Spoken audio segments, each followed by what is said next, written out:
Pemirsa, pemerintah telah menggulirkan program vaksinasi massal COVID-19. Vaksinasi diharapkan menciptakan kekebalan kelompok sehingga masyarakat lebih terlindung dari ancaman virus corona. Dukungan masyarakat sangat diharapkan demi mensukseskan vaksinasi massal tersebut.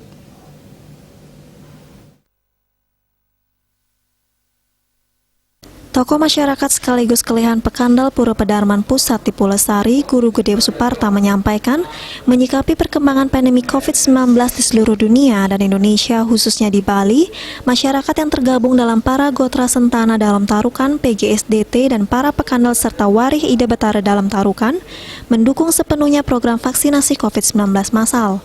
Pihaknya berkomitmen membantu menyukseskan program pemerintah tersebut agar tercipta kekebalan kelompok sehingga masyarakat lebih terlindung dari ancaman virus corona.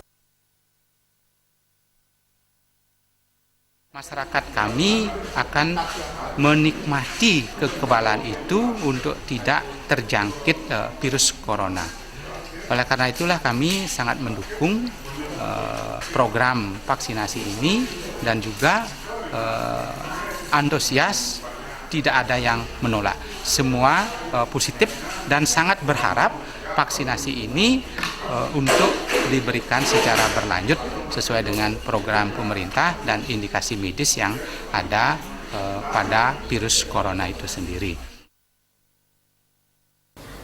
Sebagian besar anggota PGSDT yang tersebar di seluruh Pulau Bali maupun di luar Bali sudah mendapatkan vaksinasi COVID-19, terutama dari tenaga kesehatan, pelaku pariwisata, dan lansia. Meski demikian, masyarakat diimbau tetap mematuhi 6M, yakni memakai masker standar dengan benar, mencuci tangan dengan sabun di air mengalir, menjaga jarak, mengurangi bepergian, meningkatkan imun, dan menaati peraturan pemerintah. Artaya, Bali TV.